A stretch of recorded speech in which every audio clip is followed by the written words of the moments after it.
ಮೊದಲ ಸುತ್ತಿನ ಪ್ರಾವಿಷನಲ್ ಫಲಿತಾಂಶ ನಾವೀಗಾಗಲೇ ಪ್ರಕಟ ಮಾಡಿದ್ದೀವಿ.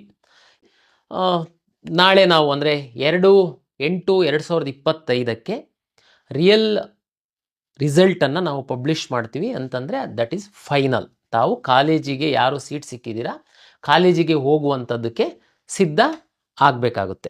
ಓಕೆ, ಈ ವಿಡಿಯೋ ಮೂಲಕ ತಾವು ಈಗ ಸೀಟು ಸಿಕ್ಕಿದ ನಂತರ ಮೊದಲ ಸುತ್ತಿನ ಫಲಿತಾಂಶ ಹೊರಗಡೆ ಬಂದಿದೆ, ಈಗ ವಿದ್ಯಾರ್ಥಿಗಳು ಏನು ಮಾಡಬೇಕು ಅಂತನ್ನುವಂಥದ್ದು ನಾನು ಸಂಕ್ಷಿಪ್ತವಾಗಿ ತಮಗೆ ಹೇಳಲಿಕ್ಕೆ ಇಚ್ಛೆ ಪಡ್ತೀನಿ.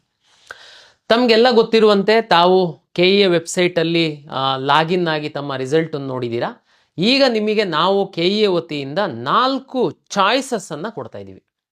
ನೀವು ಇಲ್ಲಿವರೆಗೆ ಹೇಳ್ತಾ ಇದ್ದಿದ್ದು ನಾವು ಆಪ್ಷನ್ಸ್ ಅಂತ ಹೇಳ್ತಾ ಇದ್ವಿ. ಆಪ್ಷನ್ಸ್ ಅಂತಂದರೆ ವಿವಿಧ ಕಾಲೇಜುಗಳು ಕೋರ್ಸ್ಗಳನ್ನ ಆಪ್ಷನ್ ಎಂಟ್ರಿ ಮಾಡ್ತಾ ಇದ್ರಿ. ಈಗ ಆಪ್ಷನ್ ಅಲ್ಲ, ಚಾಯ್ಸಸ್, 4 ಚಾಯ್ಸಸ್ಸನ್ನು ನಾವು ತಮಗೆ ಕೊಡ್ತಾ ಇದ್ದೀವಿ. 1 by 1 ತಮಗೆ ಎಕ್ಸ್ಪ್ಲೇನ್ ಮಾಡ್ತೀನಿ.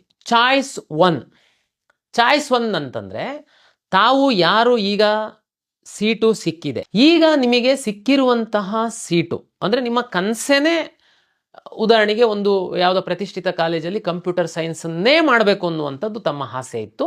ಈಗ ನಿಮಗೆ ಅದೇ ಕೋರ್ಸು ಸಿಕ್ಕಿದೆ. ನಿಮ್ಮದು ಎರಡನೇ ತಾಟೇ ಇಲ್ಲ, ಭಾಳ ಸ್ಪಷ್ಟ ನಿಮ್ಮ ಗುರಿ ಇದೆ. ಆ ಕಾಲೇಜಿಗೆ ಹೋಗಿ ನೀವು ಅಡ್ಮಿಷನ್ ಆಗಿಬಿಡಬೇಕು. ತಕ್ಷಣ ನೀವು ಚಾಯ್ಸ್ 1 ಕ್ಲಿಕ್ ಮಾಡಬೇಕು. ಅಂದರೆ ಏನು ಚಾಯ್ಸ್ 1 ಅಂದರೆ, ಈಗ ನನಗೆ ಸಿಕ್ಕಿರುವಂತಹ ಸೀಟು ನನಗೆ ತೃಪ್ತಿಕರವಾಗಿದೆ, ನಾನು ಫರ್ದರ್ ಯಾವುದೇ ರೌಂಡಲ್ಲಿ ನಾನು ಭಾಗವಹಿಸಲ್ಲ, ನಾನು ಕಾಲೇಜಿಗೆ ಹೋಗಿ ಅಡ್ಮಿಷನ್ ಆಗ್ತೀನಿ ಅನ್ನುವಂಥವ್ರಿಗಿರುವಂಥದ್ದು ಚಾಯ್ಸ್ 1. ಏನಪ್ಪ ಚಾಯ್ಸ್ 1 ಕ್ಲಿಕ್ ಮಾಡಿದ ಮೇಲೆ ಏನೇನು ಪ್ರೊಸೀಜರು ನೋಡಿ. ನನಗಾಗಲೇ ಬಿಟ್ಟಿದೆ ಕಾಲೇಜು. ನೆಕ್ಸ್ಟ್ ಏನು ಮಾಡಬೇಕು, ನೀವು ಚಾಯ್ಸ್ 1 ಹಾಕಬೇಕು. ಅಂದರೆ ನನಗೆ ಸಿಕ್ಕಿರುವಂಥ ಕಾಲೇಜು ತೃಪ್ತಿ ಕೊಟ್ಟಿದೆ, ನಾನು ಕಾಲೇಜಿಗೆ ಹೋಗಿ ಜಾಯಿನ್ ಆಗ್ತೀನಿ. ಚಾಯ್ಸ್ 1 ಹಾಕ್ತಿದ್ದಂಗೆ ತಮಗೆ ಆ ಕಾಲೇಜು ನಿಗದಿಪಡಿಸಿರುವಂಥ, ಸರ್ಕಾರ ನಿಗದಿಪಡಿಸಿರುವಂತಹ ಫೀಸನ್ನು ತಾವು ಪೇ ಮಾಡಬೇಕಾಗುತ್ತೆ. ಚಲನ್ ಡೌನ್ಲೋಡ್ ಮಾಡಿಕೊಳ್ಬೇಕಾಗುತ್ತೆ. ಇಲ್ಲ ಕೆಲವರು ಆನ್ಲೈನಲ್ಲಿ ಪೇಮೆಂಟ್ ಮಾಡ್ತೀವಿ ಅಂತಂದ್ರೂ ಸಣ್ಣ ಅಮೌಂಟ್ ಎಲ್ಲ ಇದ್ದು ನೀವು QR ಕೋಡ್ ಸ್ಕ್ಯಾನ್ ಮಾಡಿ ಮಾಡ್ತೀರಾ ಅಂತಂದ್ರೂ ಸಹ ಅವಕಾಶಗಳಿದ್ದಾವೆ.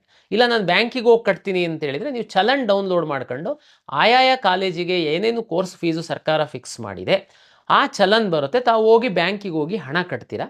ಕಟ್ಟಿದ ನಂತರ ಅದು ನಮ್ಮದು ಮತ್ತು ಬ್ಯಾಂಕಿನ ಇಂಟಿಗ್ರೇಷನ್ ಇದೆ. ನೆಕ್ಸ್ಟು ನಿಮಗೆ ಸೀಟ್ ಕನ್ಫರ್ಮೇಷನ್ ಸ್ಲಿಪ್ ಡೌನ್ಲೋಡ್ ಆಗೋದಕ್ಕೆ ರೆಡಿ ಆಗುತ್ತೆ. ನೋಡಿ, ಕಳೆದ ವರ್ಷಕ್ಕೂ ಈ ವರ್ಷಕ್ಕೂ ನಾವು ಒಂದು ಸಣ್ಣ ಬದಲಾವಣೆ ಮಾಡಿದ್ದೀವಿ. ಕಳೆದ ವರ್ಷ ಏನಾಗ್ತಿತ್ತು, ತುಂಬ ಈ ಹಿಂದೆ ಭಾಗವಹಿಸಿರೋರು ಮತ್ತು ಇದರಲ್ಲಿ ಸ್ವಲ್ಪ ನಾಲೆಡ್ಜ್ ಇರುವಂಥವರಿಗೆ ತಮಗೆ ಗೊತ್ತಿದೆ. ಚಾಯ್ಸ್ 1 ಆಗ್ತಿದ್ದಂಗೆ ಚಲನ್ ಡೌನ್ಲೋಡ್ ಮಾಡ್ಕೊಳ್ತಾ ಇದ್ರಿ, ದುಡ್ಡು ಕಟ್ತಿದ್ದಂಗೆ ಅಡ್ಮಿಷನ್ ಸ್ಲಿಪ್ ಡೌನ್ಲೋಡ್ ಆಗ್ತಿತ್ತು, ಅಡ್ಮಿಷನ್ ಆರ್ಡರ್ ಡೌನ್ಲೋಡ್ ಆಗ್ತಿತ್ತು. ಅಡ್ಮಿಷನ್ ಆರ್ಡರಲ್ಲಿ ನಿಮಗೆ ಗೊತ್ತಾ ಇಂಥ ಕಾಲೇಜು ಇಂಥ ಅಡ್ಮಿಷನ್ ಆರ್ಡರ್, ಅದು ಅಡ್ಮಿಷನ್ ಆರ್ಡರ್ ತಗೊಂಡು ನೀವು ಕಾಲೇಜಿಗೆ ಹೋದರೆ ಮುಗೀತು, ಅಂದರೆ ನೀವು ಅಡ್ಮಿಷನ್ ಆದಂಗೆ ಆಗ್ತಿತ್ತು. ಬಟ್ ನಾವು ಈ ಸರಿ ಸಣ್ಣ ಬದಲಾವಣೆ ಮಾಡಿದ್ದೀವಿ. ನೀವು ಚಾಯ್ಸ್ 1 ಹಾಕಿ ಹಣ ಕಟ್ತಿದ್ದಂಗೆ ನಿಮಗೆ ಸೀಟ್ ಕನ್ಫರ್ಮೇಷನ್ ಸ್ಲಿಪ್, ನಿಮಗೆ ಇಂಥ ಕಾಲೇಜಿನಲ್ಲಿ ಇಂಥ ಸೀಟು ಖಾತ್ರಿ ಆಗಿದೆ ಅನ್ನುವಂತಹ ಒಂದು ಸ್ಲಿಪ್ ಡೌನ್ಲೋಡ್ ಮಾಡ್ಕೊಳ್ಳೋದಕ್ಕೆ ಬರುತ್ತೆ. ಆ ಸ್ಲಿಪ್ಪಲ್ಲಿ ನೀವು ಇಂತಿಂಥ ಕೆಳಕಂಡಂಥ ದಾಖಲೆಗಳನ್ನ ತಗೊಂಡು ಕಾಲೇಜಿಗೆ ಹೋಗಬೇಕು ಅಂತನ್ನುವಂತಹ ವಿವರ ಸಹ ಇರುತ್ತೆ. ತಾವು ಆ ಒಂದು ಸೀಟ್ ಕನ್ಫರ್ಮೇಷನ್ ಸ್ಲಿಪ್ಪನ್ನು ತಗೊಂಡು ನಿಮಗೆ ಅಲರ್ಟ್ ಆಗಿರುವಂತಹ ಕಾಲೇಜಿಗೆ ತಾವು ಹೋದರೆ ಕಾಲೇಜಲ್ಲಿ ಸಿಸ್ಟಮ್ ಮುಂದ್ಗಡೆ ನಿಮಗೆ ಕೂರಿಸಿ ನಿಮ್ಮದೊಂದು ಫೋಟೋ ತಗೊಳ್ತಾರೆ. ನೀವು ಅಪ್ಲಿಕೇಶನ್ ಹಾಕಿರುವಂತಹ ಸಂದರ್ಭದಲ್ಲಿ ಕೊಟ್ಟಿರುವಂತಹ ಫೋಟೋ ನಿಮ್ಮದು ರಿಯಲ್ ಫೋಟೋ ಎರಡನ್ನೂ ಮ್ಯಾಚ್ ಮಾಡ್ತಿದ್ದಂಗೆ ನಿಮ್ಮ ಲಾಗಿನ್ ಓಪನ್ ಆಗುತ್ತೆ. ನಿಮ್ಮ ಮೊಬೈಲಿಗೆ OTP ಬರುತ್ತೆ. ಅಲ್ಲಿ ಯಾರು ಅಡ್ಮಿಷನ್ ಕಾಲೇಜ್ ಇದೆ ಅವರಿಗೊಂದು OTP ಬರುತ್ತೆ. ಅದನ್ನು ಎಂಟ್ರಿ ಮಾಡಿದರೆ ನಿಮ್ಮ ಲಾಗಿನ್ ಓಪನ್ ಆಗುತ್ತೆ. ಜೊತೆಗೆ ನೀವು ತೆಗೆದುಕೊಂಡು ಹೋಗಿರುವಂಥ ಎಲ್ಲ ಮೂಲ ದಾಖಲೆಗಳನ್ನ ಅವರಿಗೆ ತೋರಿಸ್ಬೇಕು. ಭಾಳ ಇಂಪಾರ್ಟೆಂಟ್ ಇದೆ. ಉದಾಹರಣೆಗೆ ನೀವು ಕನ್ನಡ ಮೀಡಿಯಮನ್ನು ಕ್ಲೈಮ್ ಮಾಡಿದ್ದೀರಾ, ಈಗಾಗಲೇ ಕಾಲೇಜಲ್ಲಿ ವೆರಿಫೈ ಮಾಡಿದ್ದೀರಾ, ನಾವು KE ಅವರು ಮೂಲ ದಾಖಲೆಗಳನ್ನೇನು ನೋಡಿಲ್ಲ. ಈಗ ನೀವು ಕನ್ನಡ ಮೀಡಿಯಮ್ಮು ಅಥವಾ ರೂರಲಲ್ಲಿ ಯಾವುದು ರಿಸರ್ವೇಷನಲ್ಲಿ ನಿಮಗೆ ಸೀಟ್ ಸಿಕ್ಕಿರ್ಬೋದು, ಆ ಮೂಲ ದಾಖಲೆಯ ಮೂಲ ಪ್ರತಿಯನ್ನು ತಾವು ಕಾಲೇಜಿಗೆ ತೆಗೆದುಕೊಂಡು ಹೋಗಬೇಕಾಗುತ್ತೆ. ಕಾಲೇಜವರು ಅದನ್ನು ನೋಡ್ತಾರೆ.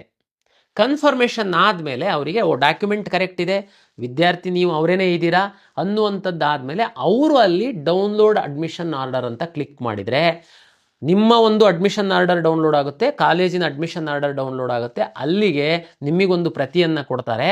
ಅಲ್ಲಿಗೆ ನಿಮ್ಮ ಅಡ್ಮಿಷನ್ ಪೂರ್ಣ ಆಗುತ್ತೆ.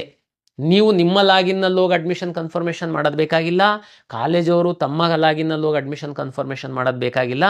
ಆಟೋಮೆಟಿಕ್ಕಾಗಿ ನೀವು ಇಂಥ ಕಾಲೇಜಲ್ಲಿ ಅಡ್ಮಿಷನ್ ಆಗಿದ್ದೀರಾ ಅಂತನ್ನುವಂಥದ್ದು ಅಪ್ಡೇಟ್ ನಮ್ಮಲ್ಲಿ ಆಗುತ್ತೆ. ಅಂದರೆ ಅಲ್ಲಿಗೆ ಚಾಯ್ಸ್ 1 ಹಾಕಿರೋ ವಿದ್ಯಾರ್ಥಿಗಳದ್ದು ಪ್ರಕ್ರಿಯೆ ಮುಗೀತು. ಮತ್ತೊಮ್ಮೆ ನಾನು ಸಂಕ್ಷಿಪ್ತವಾಗಿ ಹೇಳ್ತೀನಿ, ಚಾಯ್ಸ್ 1 ಹಾಕ್ತಿದ್ದಂಗೆ ನಿಮ್ದು ಅಡ್ಮಿಷನ್ ಕನ್ಫರ್ಮೇಷನ್ ಅಲ್ಲ. ಚಾಯ್ಸ್ 1 ಹಾಕಬೇಕು, ಚಲನ್ ಡೌನ್ಲೋಡ್ ಮಾಡ್ಕೊಂಡು ಹಣ ಕಟ್ಟಬೇಕು ಬ್ಯಾಂಕಲ್ಲಿ, ಆಮೇಲೆ ಸೀಟ್ ಕನ್ಫರ್ಮೇಷನ್ ಸ್ಲಿಪ್ಪನ್ನು ಡೌನ್ಲೋಡ್ ಮಾಡ್ಕೊಂಡು ತಾವು ಕಾಲೇಜಿಗೆ ಹೋಗಬೇಕು. ಕಾಲೇಜಲ್ಲಿ ತಾವು ಫೋಟೋ ತೆಗೆದು ನಿಮ್ಮ OTP ಕೊಟ್ಟು ಅಡ್ಮಿಷನ್ ಆರ್ಡ್ರನ್ನ ತಗೊಂಡ ಮೇಲೆ ನಿಮ್ಮ ಅಡ್ಮಿಷನ್ ಕಂಪ್ಲೀಟ್ ಆಗಿದೆ ಚಾಯ್ಸ್ 1 ವಿದ್ಯಾರ್ಥಿಗಳಿಗೆ.